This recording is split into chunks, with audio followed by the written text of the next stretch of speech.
अभी हम इचाक में है और यहाँ पे Ichak green agro producer company का उद्घाटन हुआ, जिसमें कोडरमा लोकसभा से माननीय सांसद महोदया अन्नपूर्णा देवी जी हैं। हम कुछ बात करना चाहेंगे।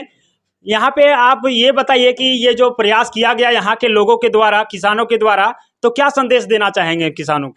आज हम धन्यवाद देते हैं पीओ का गठन कर, यहाँ मैनेजिंग डायरेक्टर अशोक जी हैं, उनके नेतृत्व में उनके टीम के सारे लोग हैं, तो उनके द्वारा एफपीओ का गठन कर जो यहाँ के किसानों को फ़ायदा देने का, सुविधा देने का प्रयास इन्होंने किया है, इसके लिए ये बधाई के पात्र हैं। और लगातार आप देखे होंगे देश के प्रधानमंत्री आदरणीय नरेंद्र मोदी जी कृषि के क्षेत्र में किसानों को आगे बढ़ाने के लिए, किसानों की आय दोगुनी हो, किसान संपन्न हो, किसान आगे बढ़े, इसके लिए निरंतर उनका प्रयास चल रहा है।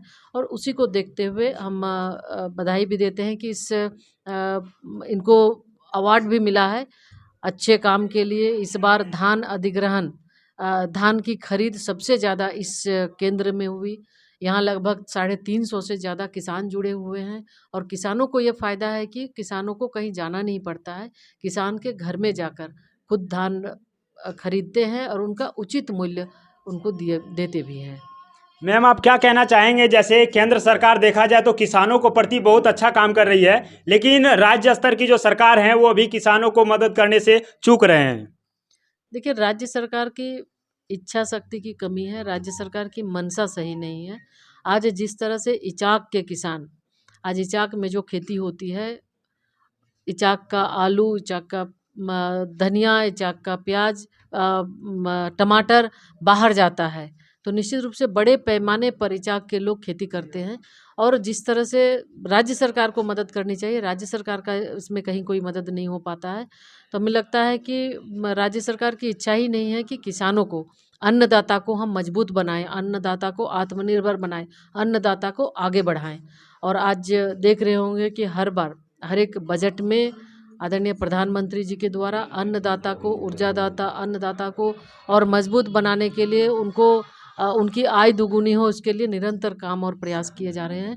तो निश्चित रूप से भारत सरकार की मंशा है, आदरणीय प्रधानमंत्री जी की मंशा है कि हमारे देश के किसान जो कृषक हैं, कि उन्हें उनके लिए जहाँ तक भारत सरकार का सहयोग हो पाता है, भारत सरकार की ओर से योजनाएं भी बनाई जाती हैं, उसकी सुविधा दी जाती है ताकि किसान आत्मनिर्भर हो। केंद्रीय शिक्षा राज्य मंत्री होने के नाते आप इस क्षेत्र में किस प्रकार के शिक्षा का जो उत्थान है करने प्रयास करेंगे? देखिए, शिक्षा समवर्ती सूची में आता है। भारत सरकार पैसा देती है, राज्य सरकार यहाँ पे काम करती है।